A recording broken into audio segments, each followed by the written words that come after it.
In 1964, archaeologists excavating a well shaft near ancient Sparta pulled up something that stopped the dig. Infant bones, dozens of them. Fractured skulls, twisted spines, some no more than a few days old. For decades, the story was the same. Sparta threw its weak babies into a pit called the Apothetai. Textbooks printed it. Documentaries repeated it. The movie 300 opened with it. But the bones in that well told a different story. Because mixed in with those infant remains were the bones of adults. Men, women, people who had lived full lives and then ended up in the same place as the babies. Which raises a question no one in Hollywood wanted to ask. What kind of society throws both its newborns and its grown citizens into the same disposal site? This video is about what Sparta actually was, not the movie version, not the motivational poster version.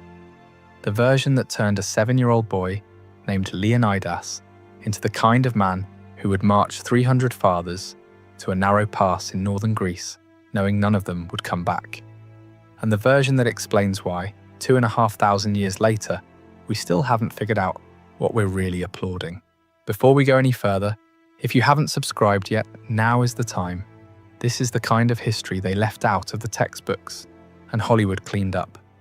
Hit subscribe, it is free, it takes 1 second, and it helps us keep making these videos. Now, let us get back to it.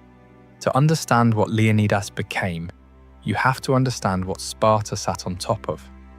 Sometime around the 8th century BC, the Spartans conquered a neighboring region called Messenia. The people living there, the Messenians, were not killed. They were not driven out. They were absorbed. They became the Helots. The Helots farmed the land. They harvested the grain. They pressed the olives, tended the livestock, and produced the food that fed every Spartan household. Without the Helots, Sparta did not eat, and the Helots outnumbered the Spartans. Ancient sources vary, but some estimates place the ratio at 7 Helots for every 1 Spartan citizen. Others go higher.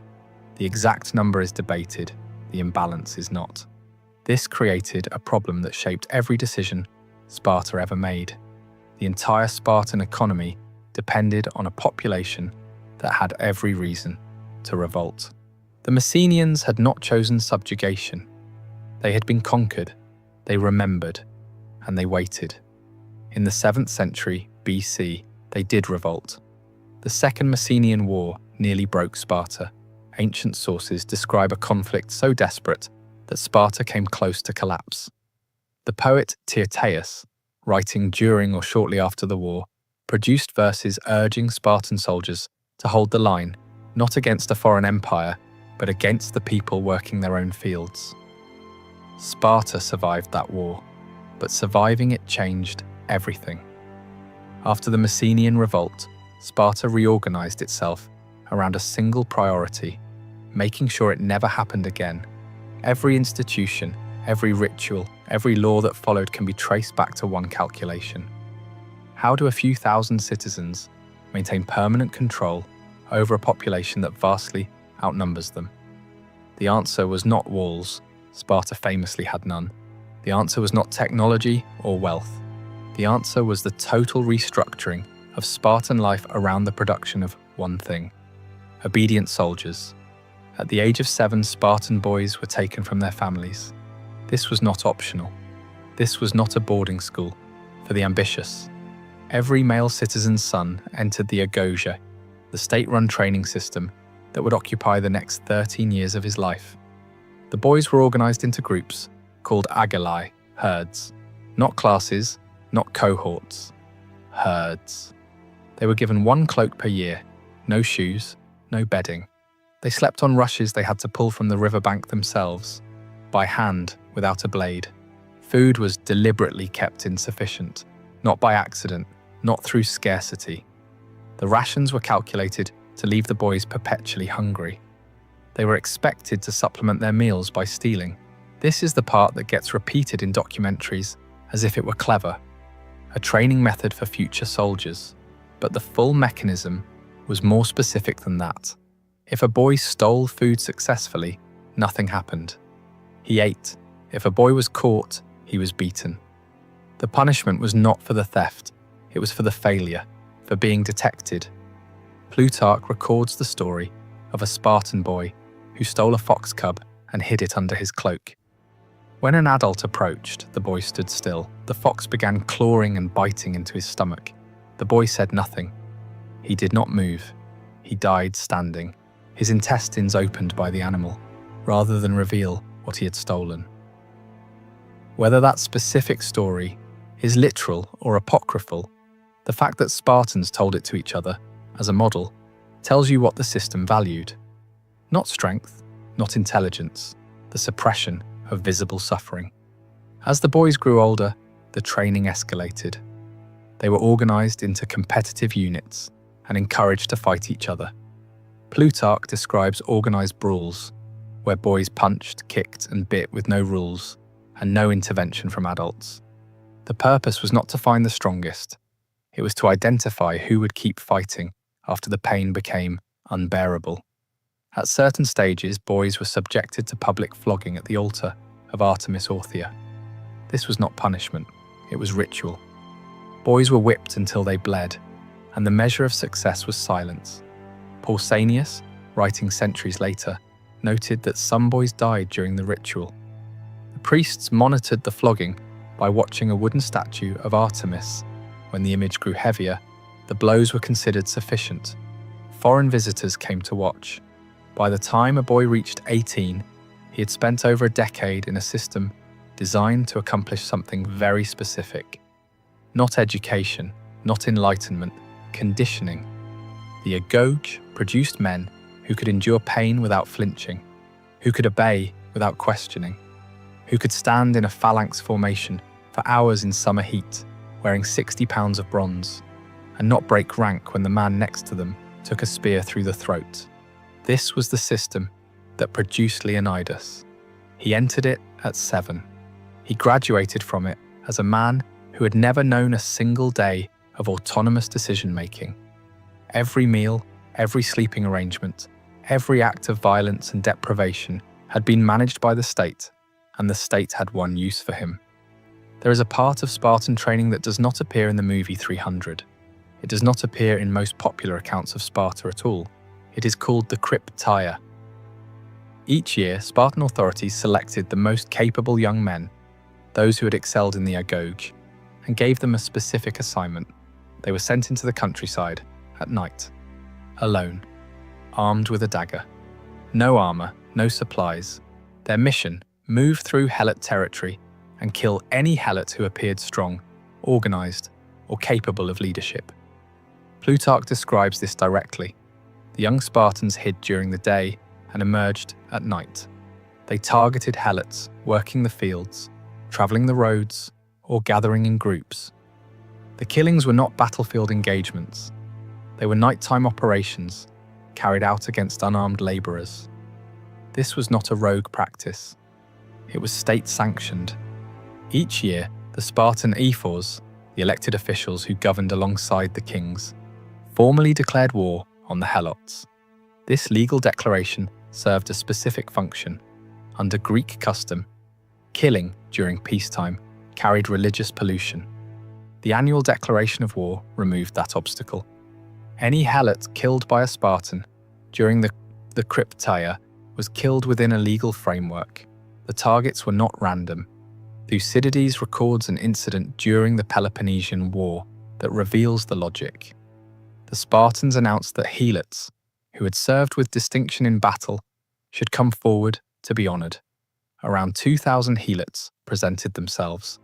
The Spartans crowned them, paraded them past the temples, and then every single one of them disappeared. No one, Thucydides writes, could say how each of them was killed. 2,000 men, selected for competence, eliminated because competence in a subjugated population is a threat. The Krypteia operated on the same principle, applied continuously. The system did not wait for rebellion to begin. It removed the potential for rebellion before it could organize. This is the context that is missing from every popular telling of Leônidas and the 300. The men who stood at Thermopylae, were not simply warriors trained for external enemies. They were products of a system designed, first and foremost, for internal control. The skills that made them effective in the phalanx, obedience, silence, the capacity to kill without hesitation, were the same skills they had practiced on Helot farm workers in the dark. One of the most frequently cited facts about ancient Sparta is that Spartan women had more freedom than women elsewhere in Greece. This claim requires context. Spartan women could own property. They could inherit land. They exercised publicly and received physical training. In Athens, women were confined to the household. In Sparta, they moved through public space with a degree of autonomy that shocked other Greeks. But the purpose of that autonomy was specific.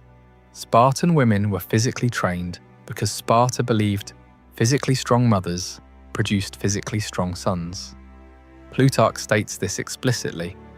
The exercise regimen, running, wrestling, throwing the javelin, was not designed for the women's benefit.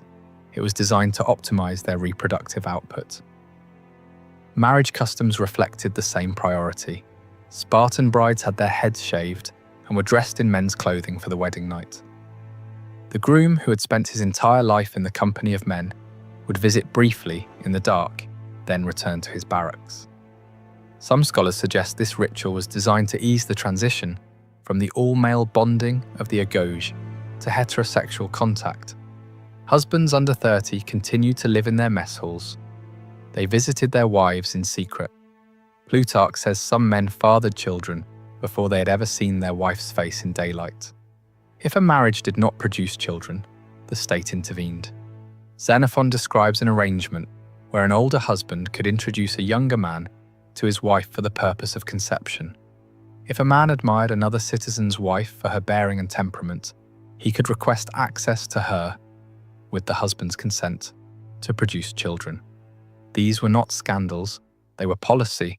The Spartan system treated reproduction the way it treated military training, as a state function that could not be left to individual preference.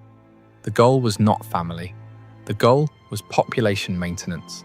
Sparta needed a steady supply of boys to enter the agoge, survive the crypteia, and take their place in the phalanx. Every institution served the machine.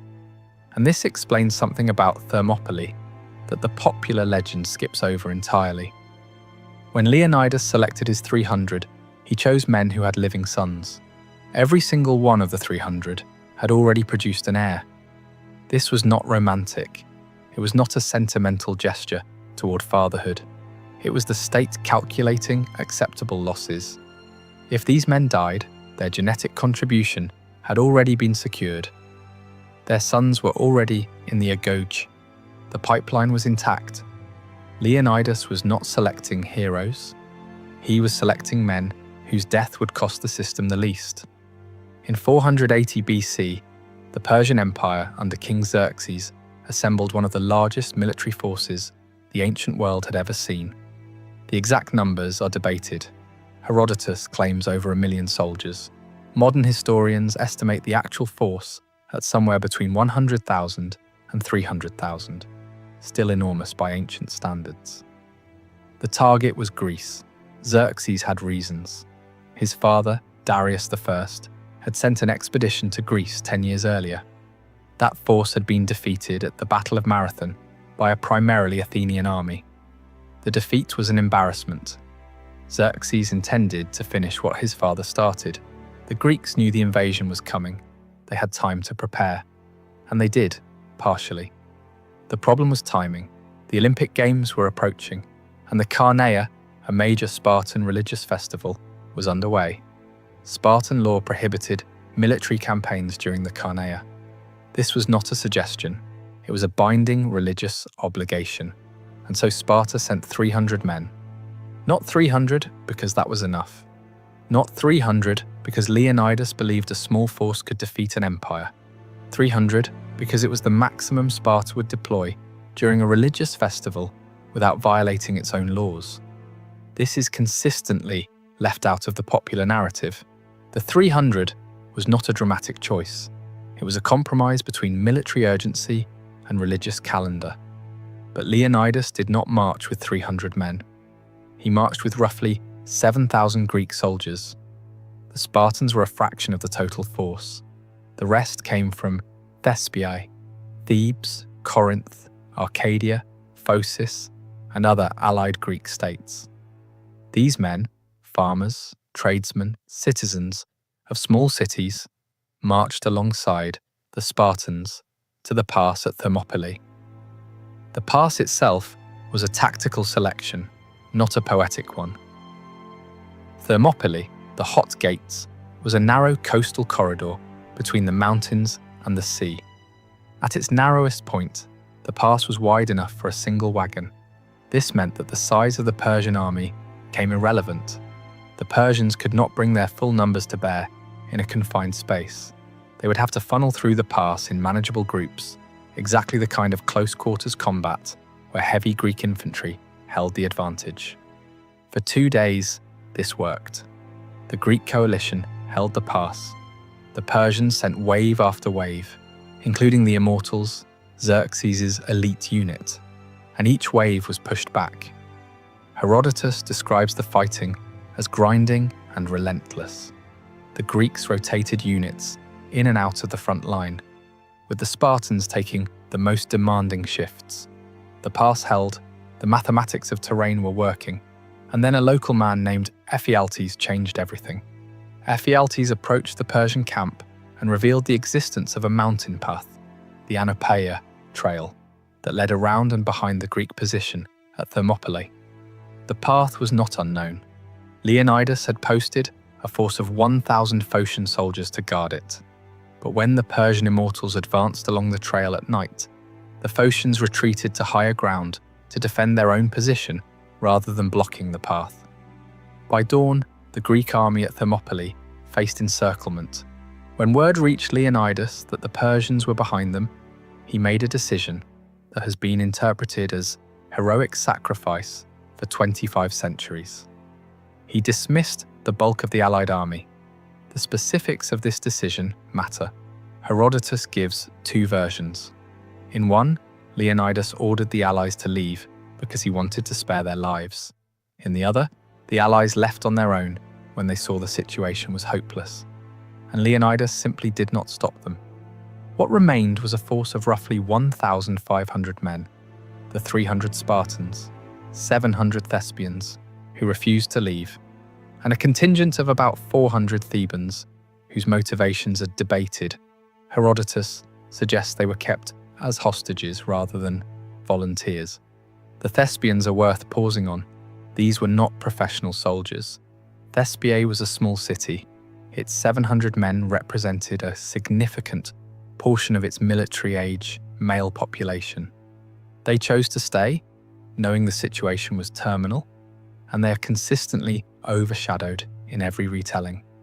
No movie has been made about the 700 Thespians. No motivational poster carries their name. They died in the same pass, on the same day, fighting the same enemy. The reason for the remaining force was military, not symbolic. Someone had to cover the retreat of the departing allies. If the entire Greek army turned and ran simultaneously, the Persian cavalry would ride them down in open ground. A rear guard needed to hold the pass long enough for the main force to gain distance. Leônidas volunteered his Spartans for that role. Now, the selection principle becomes critical.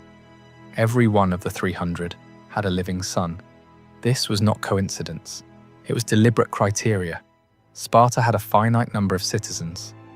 The Spartan population had been declining for decades. Every full citizen who died without an heir represented a permanent loss to the system. One fewer soldier in the next generation, one fewer family contributing to the mess hall. By selecting men who had already reproduced, Leônidas ensured that the demographic cost of the rear guard was minimized. Their sons would continue through the agoge. Their land holdings would pass to their heirs. The system would remain intact. This is the calculation that sits beneath the legend. On the final day, Leônidas moved the remaining force forward, out of the narrowest part of the pass and into a wider section. Herodotus describes this as a deliberate shift. The previous 2 days had been fought in the bottleneck. Now, with encirclement inevitable, Leônidas chose to inflict maximum casualties on the open approach. The fighting was different on this day. The Greeks knew the geometry had changed. There was no rotating out, no relief force waiting. Herodotus says they fought with a ferocity that exceeded the previous days. Spears broke. The Greeks switched to swords. When swords were lost or shattered, they fought with hands and teeth. 2 of Xerxes' brothers, Abracomes and Hyperanthes, were killed during this phase. The fact that members of the royal family were dying suggests the Persians had committed significant resources, including their command elements, to breaking the position. Leônidas fell during this stage of the battle. What followed his death is recorded by Herodotus in specific detail. The body of the king became the focal point. The Greeks and Persians fought over his corpse in successive waves. 4 times the Greeks drove the Persians back from the body. 4 times the Persians returned. In Greek warfare, possession of a fallen leader's body carried significance. To lose a king's body to the enemy was a catastrophic dishonor. The Spartans understood this. They fought to recover Leônidas, not out of personal grief. They had been trained to suppress that, but because the system demanded it.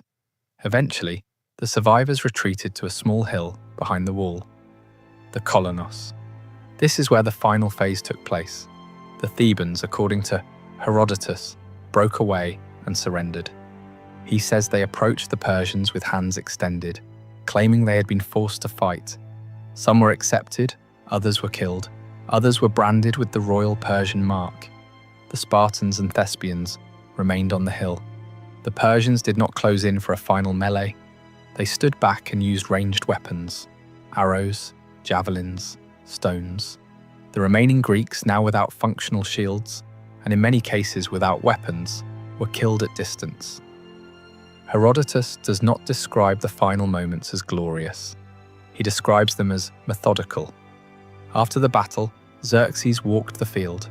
When he reached Leônidas' body, he ordered the head cut off and the body impaled on a stake.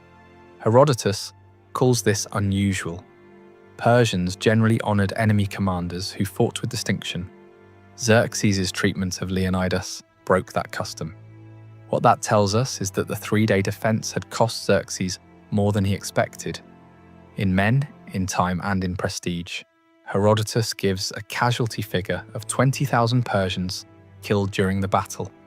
Modern historians regard that as inflated, but even reduced estimates suggest the losses were significant enough to enrage the king. Leônidas' head spent the campaign on a Persian spike. 40 years later, the Spartans retrieved his remains. They brought them home and built a hero shrine. Annual games were held in his name. His name was inscribed on the memorial at Thermopylae alongside the famous epitaph. "Go tell the Spartans, stranger passing by, that here obedient to their laws we lie." The epitaph does not mention freedom. It does not mention heroism. It does not mention Greece, it mentions obedience. And laws. 40 years after Thermopylae, Sparta won the Peloponnesian War and became the dominant power in Greece. Within a generation, that dominance collapsed. The reason was demographic. Sparta's citizen population, never large, continued to shrink. The system that demanded total military commitment from every citizen also made it nearly impossible to sustain the population needed to maintain that commitment. Land concentrated in fewer hands. The number of men who qualified as full Spartan citizens decreased with each generation. By the Battle of Leuctra in 371 BC, Sparta fielded fewer than 1,000 full citizens in battle. The Theban general Epaminondas defeated them. Then he did something that struck at the core of the Spartan system. He marched into Messenia and liberated the Helots, the population that Sparta had enslaved for over 200 years, the population that had fed the state, funded the agoge, and made the entire Spartan military machine possible, was freed. Sparta never recovered. Without the Helots, there was no surplus. Without the surplus, the full-time military class could not be sustained. Without the military class, the system that had produced Leônidas, the 300, and the legend of Thermopylae had no foundation. The thing that made the last stand possible was the same thing that made Sparta unsustainable. When we watch the 300 on screen, or read the epitaph at the pass, or share the quotes about Spartan shields and Spartan courage, we are looking at the output of a system that took 7-year-old boys and made them into men who could not flinch, a system that declared war on its own labour force every single year, a system that turned reproduction into a state resource and death into a managed transaction. Leônidas stood in that pass because the system had spent 30 years ensuring he could not do anything else. The 300 fought without retreat because retreat had been made unthinkable before they could read. And the Thespians, the 700 volunteers from a small city who chose to stay and die beside them, are the ones history forgot, because their sacrifice was a choice, and choices are harder to turn into systems. The story of Thermopylae is still told as a story about freedom, but the men who died there were the least free men in Greece, and we still haven't decided what to do with that.